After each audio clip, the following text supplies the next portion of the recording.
Today's topic is process synchronisation.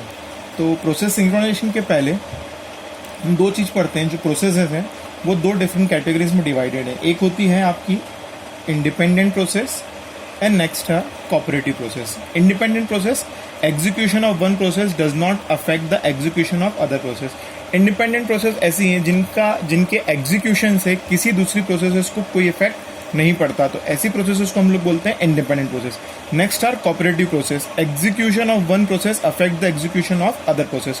Cooperative process वो processes होती हैं जिनके एग्जीक्यूशन से दूसरी प्रोसेसेस को इफेक्ट पड़ता है।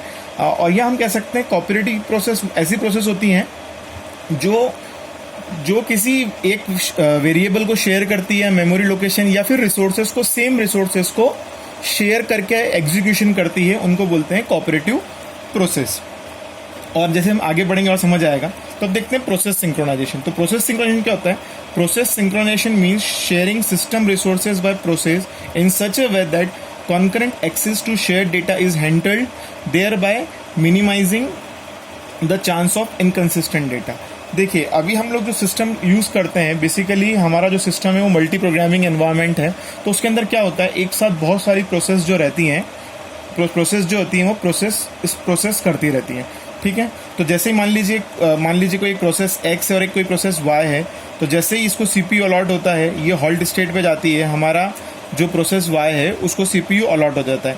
तो इससे क्या होता है, मल्टीपल प्रोग्राम जो है हमारा सीपीयू क्या करता है, कॉन्करेंटली एग्जीक्यूट करता रहता है। तो जब कॉन्करेंटली बहुत सारी प्रोसेस एक साथ चलती रहती है, तो मान लीजिए ये एक्स और वाई है, एक ये प्रोसेस, मान लीजिए हम लोग यहाँ पे process X and process Y है, और ये दोनों एट अ सेम टाइम किसी सेम डेटा आइटम को यूज कर रही है। देखिए यहाँ पर प्रोसेस एक्स जो है वो सेम डेटा आइटम, ये डेटा आइटम इसको वन माना, डेटा आइटम वन को राइट कर रही है, और उसी टाइम पे प्रोसेस वाई जो उसको रीड कर रही है। तो क्या हो सकता है, there is a chance that ये जो डेटा है ये क्या हो सकता है, इनकंसिस्टेंट।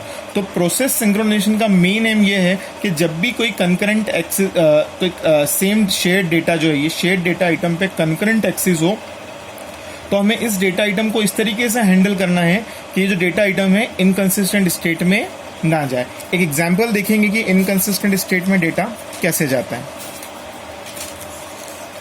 तो देखिए यहाँ पर हमारे पास एक डेटा आइटम है x, जिसकी अभी इनिशियल वैल्यू है मान लीजिए 20, और दो प्रोसेस हैं P1 और P2।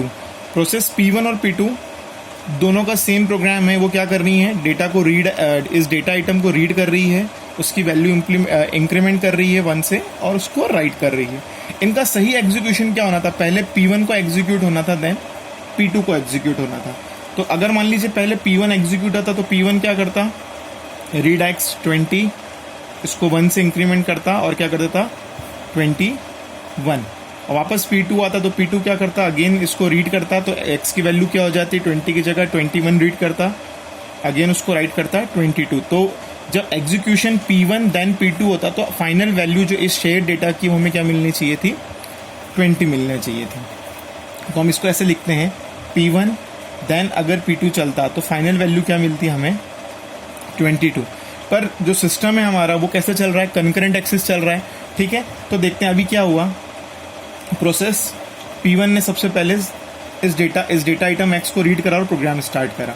रीड x कितना रीड करा, 20, इस डेटा आइटम को रीड करा, देन क्या करा, x इक्वल्स टू 21 हुआ।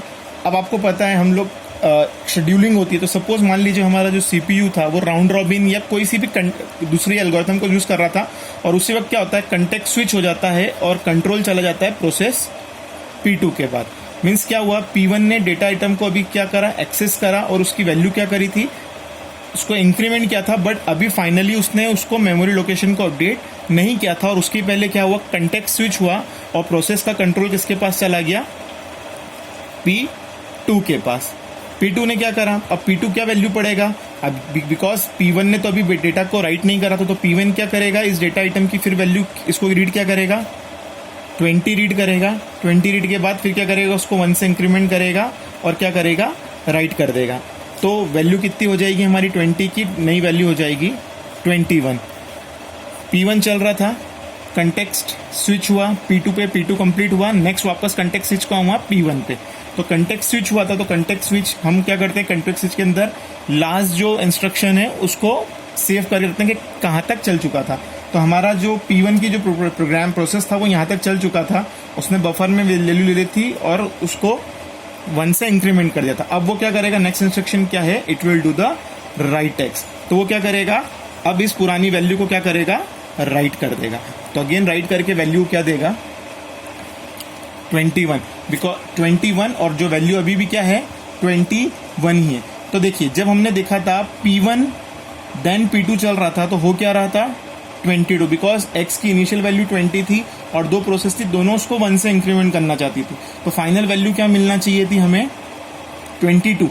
बट ये जब कंकरेंट एक्सेस हुआ, मतलब पहले सेम डेटा आइटम के ऊपर x ने काम करा और बीच में कोई उसी शेयर्ड वेरिएबल को P2 ने एक्सेस करा और उसके बाद फिर P1 ने एक्सेस करा, तो हमें क्या मिला, डेटा इनकंसिस्टेंट। जो x की वैल्यू है वो क्या मिली 21, जो कि होना क्या चाहिए थी 22।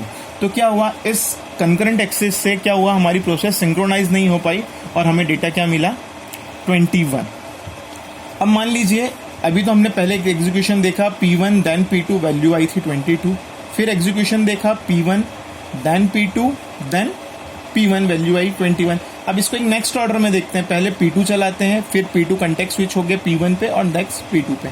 तो वापस सेम करके देखते हैं। तो पहले P2 ने लिया, P2 ने क्या करा, इसको 20 21, फिर कंटेक्स्ट स्विच हुआ P1 के ऊपर, तो P1 फिर क्या करेगा, इसको अगेन इस 20 को 21 करेगा। तो और इसी तरीके से डेटा वापस क्या आ जाएगा 21। तो क्या हुआ, सेम डेटा आइटम के ऊपर ये जब एक या एक से ज़्यादा प्रोसेसेस एक्सेस उस शेयर को करती है तो there may be chances that कि हमारा डेटा क्या होगा, इनकंसिस्टेंट स्टेट में पहुंचेगा। एक एग्जांपल और देखते हैं। एक और हमारे पास एक शेयर्ड वेरिएबल है PS जिसकी वैल्यू है 10। अब दो प्रोसेस हैं, एक प्रोसेस P1 है और एक प्रोसेस P2 है। P1 प्रोसेस क्या चाहती है, इस शेयर वेरिएबल की वैल्यू 1 से इंक्रीमेंट करना चाहती है और P2 क्या चाहता है, इस शेयर वेरिएबल की वैल्यू 1 से उसको सबट्रैक्ट करना चाहता है। तो देखिए अभी इनिशियल वैल्यू है 10, एक प्रोसेस चाहती है उसको +1 से ऐड कर दें और एक प्रोसेस चाहती है उसको 1 से माइनस कर दें। तो एंड रिजल्ट हमें क्या मिलेगा, 10 + 1 11 -1 10।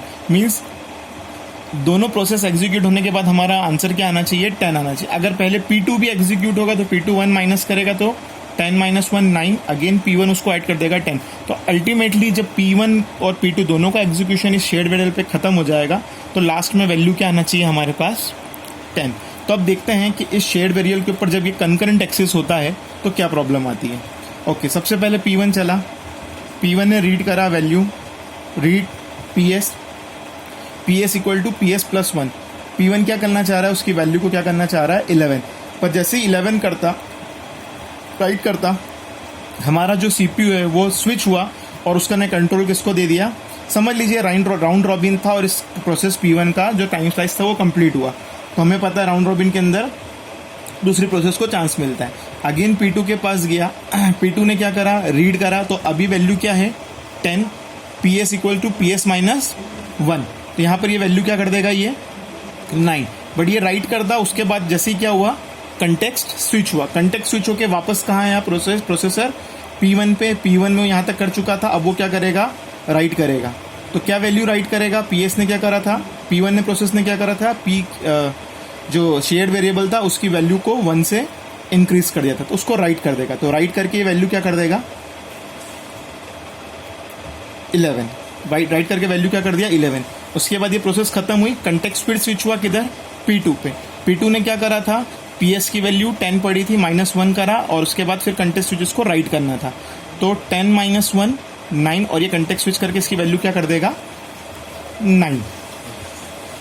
ओके, तो देखिए हुआ क्या, जो वैल्यू होना चाहिए थी 10 वो क्या हुई 9। तो आप इसको एक बैंक के एग्जाम्पल से समझ सकते हैं। बैंक का इनिशियल बैलेंस था 10 रुपीज़, 1 रुपये उसको आना था ट्रांजेक्शन में और 1 रुपया जाना था। तो अल्टीमेटली उसके पास बैलेंस कितना बचना था 10।